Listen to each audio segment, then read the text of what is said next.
तो ये पहला आंदोलन नहीं है। जामिया की तमाम जनता जनार्दन, आप हम लोगों को ये पीले गमछे वाले को पहली बार आंदोलन करके नहीं देख रहे हैं। यहाँ पर हमने इतने बड़े बड़े आंदोलन करे हैं कि यही के आंदोलन कर करके वाहिदुद्दीन जेल में पड़ेगा।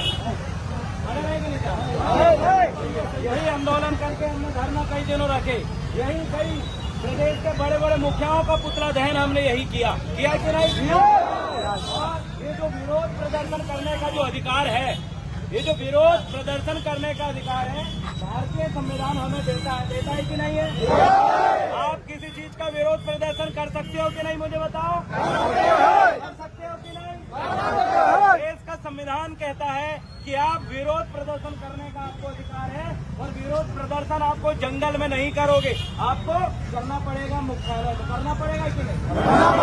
जंगल में मोर नाचे किसने देखा? तो इसलिए हमारा ये मानना है कि किसी भी चीज से अगर हम नाराज हैं, प्रशासनिक तांत्रिक अगर कोई चीज अगर ईमानदारी से नहीं कर रहा है, तो हम राजनीतिक पार्टियों का, नेताओं का और हमारे तमाम कार्यकर्ताओं का ये फर्ज बनता है कि उस चीज को लेकर हम विरोध करें। और आज हम यहाँ पर विरोध करने के लिए आए हैं, और मुझे ऐसा विश्वास है कि पुलिस प्रशासन हमारे विरोध करने में हमारी सहभागिता अदा करेंगे, क्योंकि अगर हम विरोध नहीं करेंगे तो विरोध कौन करेगा भाई? वोट लेना और वोट नेता बनने का काम मात्र पार्टियों का नहीं होता। हम छिंदवाड़ा जिले की तीसरी सबसे बड़ी पार्टी के कार्यकर्ता है, और उस पार्टी का मैं जिला अध्यक्ष हूँ। अब जो राजनीतिक पार्टियां हैं वो विरोध नहीं करेंगी तो फिर कौन करेगा? इसलिए सम्मानीय साथियों, आज हम विरोध करने के लिए आए। किस चीज का विरोध करने के लिए आए? हम विरोध इस चीज का कर रहे हैं कि देश का संविधान सबके ऊपर बराबरी से लागू होता है कि नहीं, मुझे बताओ। चाहे गरीब हो, मजदूर हो, चाहे करोड़पति हो, सबके ऊपर लागू होता है कि नहीं? होता है। जब देश का संविधान इस प्रदेश के, इस जिले और तहसील के सभी के ऊपर बराबर लागू होता है, तो गलती कोई भी करे, कार्रवाई होती है कि नहीं, मुझे बताइए। के ऊपर कोई आरोप लगा हो, जब आपके ऊपर कोई धारा का या फिर आपने संविधान का उल्लंघन करा हो, तो आपको उठा के थाने में बैठा दिया जाता है। बैठा दिया जाता है कि नहीं?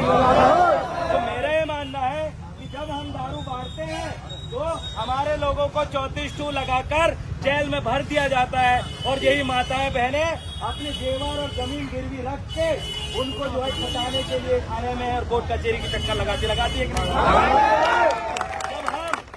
कच्ची दारू 2 बाटल भी दारू मिलती है हमारे घर पे, तो 2 बाटल दारू में 10 बाटल पानी को मिलाकर 12 लीटर दारू कर दिया जाता है, और हमारे लोगों को ऐसा बैठार के और ऐसा छाती तान के फोटो लेते हैं कि हमें दारू तो होता है कि अब जब गरीब के घर दारू मिलती है तो बकायदा वहाँ पर फोटो खींच के करते हैं। अरे जब भाजपा के छिंदी मंडल अध्यक्ष के पास दारू मिली तो उनको पर कार्रवाई होनी चाहिए कि नहीं होनी चाहिए? अरे हमारे लोग तो शादी विवाह के समय दारू पीते हैं, खुलेआम पीते हैं, लेकिन यहाँ तो आचार संहिता चल रही थी, और जहाँ वोट चल रहा है उसका 100 मीटर वाला एरिया भी मतदान केंद्र के उसमें आता है। तो मतदान जहाँ वोट चल रही है, अगर वहाँ कोई दारू बेचे या वहाँ से कोई दारू बांटे तो उसके ऊपर कार्रवाई होनी चाहिए। मैं आप सभी जनता जनार्दन से कहना चाहता हूँ, बताइए मुझे, क्या कार्रवाई हुई? जोर से बोलिए, क्या कार्रवाई हुई? जोर से बोलिए, क्या कार्रवाई हुई? क्या दारू बांटने वाला 3 मंडल दारू बांट दिया, 3 पेटी, क्या उसके ऊपर कोई कार्रवाई हुई? क्यों कार्रवाई नहीं होती? इसलिए नहीं होती कि उनका सांसद अपना बन चुका है, उन्होंने बीजेपी का सांसद यहाँ पर बना दिया, इसलिए कार्रवाई नहीं होगी भाई।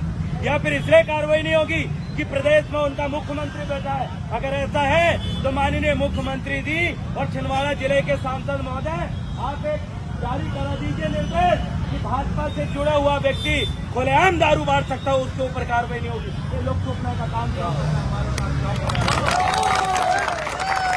अगर दारू बांट के ही चुनाव लड़ा जा सकता है, अगर दारू बांट के ही अगर चुनाव लड़ा जा सकता है तो निर्देश जारी कर दीजिए। अरे हमारे लोग पक्की दारू बांटे न बांटे, अरे कच्ची दारू हम भी बांटने की औकात रखते हैं। कौन है वो पवन बंजारा जो हमारे लोगों को जान से मारने की धमकी दे रहा है, और जान से मारने की धमकी तो दे रहा है, उसके बाद बड़े गर्व से छाती चौड़ी करके घूम रहा है। भाई क्या औकात है पवन बंजारा की, मुझे बताइए। अरे पैसे धेले से कोई आदमी बड़ा नहीं होता।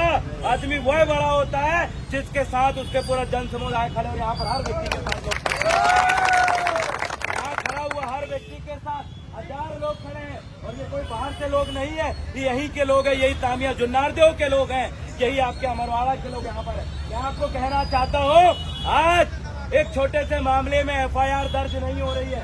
पुलिस प्रशासन को नेताओं ने अपने हाथ में कब्जे में लेकर रखा है।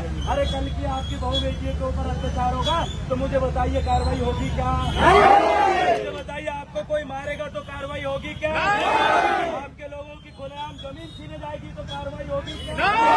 आपके लोगों को बीच सड़क में मारा जाएगा तो कार्रवाई होगी क्या? क्योंकि ये तानाशाही लोगों को हम बताना चाहते हैं, अरे हमारे बड़े नेता और विधायक सांसद भले ही नहीं है, लेकिन हमारे साथ हमारे लोगों का हौसला है और उस हौसले के दम पे हम लड़ेंगे। अगर मनमोहन साहब भट्टी जी होते तो हर काम हमारा फोन में हो जाता, लेकिन इस चीज का हमें दुख है कि हमारे पास दादा भट्टी जी जैसे नेता नहीं है।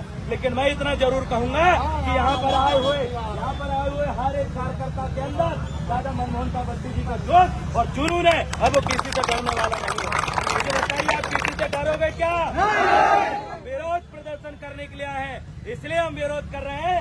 आने वाले समय में ये तामिया और कहीं के किसी भी लोगों के साथ अगर अन्याय और अत्याचार होगा तो मेरे भाइयों बहनों ध्यान से सुनिए, कोई लड़े या ना लड़े, लेकिन गोंडवाना के पूरे लोग आपके मान सम्मान और स्वाभिमान के लिए हमेशा याद करेंगे।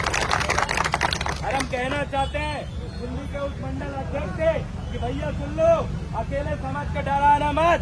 आप नेताओं को आगे करके और नेता पुलिस को आगे करके हमें रोक सकती है, लेकिन अरे जो तो देख रहा है, ये बाजार है, अरे इतना बड़ा तामिया है, तुमको अगर धंधा पानी करना हो या फिर रोड का ठेका लेना हो या गिट्टी भी निकालना पड़े तो हमारी जमीन से जरूर गुजर के जाओगे, वहां से गुजर के देखना पड़ेगा। पवन बंजारा को कहना चाहते हैं, तुम्हारे जो बड़े बड़े डंपर चल रहे हैं उसमें कुचलने की जो हमें हमें जो धमकी दे रहे हो, अरे जो तुम्हारे बड़े बड़े डंपर हमारे गांव से गुजरते हैं, हमारी जमीन से गुजरते हैं, हम अगर चाहें तो ना तुम्हें हमारे गांव में घुसने दे सकते हैं, ना हमारे लोगों की जमीन में घुसने दे सकते हैं अगर अपने लिए आ गए तो। हम लोग कभी रोकने का काम नहीं करें, क्योंकि इस देश का मालिक आदिवासी, अरे जिसका राज्यपाल है और जिसका इस देश की राष्ट्रपति आदिवासी समाज से है, अगर आदिवासी राज्यपाल और आदिवासी राष्ट्रपति होने के बाद भी और इस क्षेत्र का विधायक कौन से समाज का, मुझे बताइए? आदिवासी। इस जगह का विधायक कौन से समाज का है? क्या वो कभी विरोध करता है? वो आपका कभी साथ देता है? अरे ये बीजेपी और कांग्रेस के लोग मात्र सत्ता में एक दूसरे का साथ है। सुन लीजिए,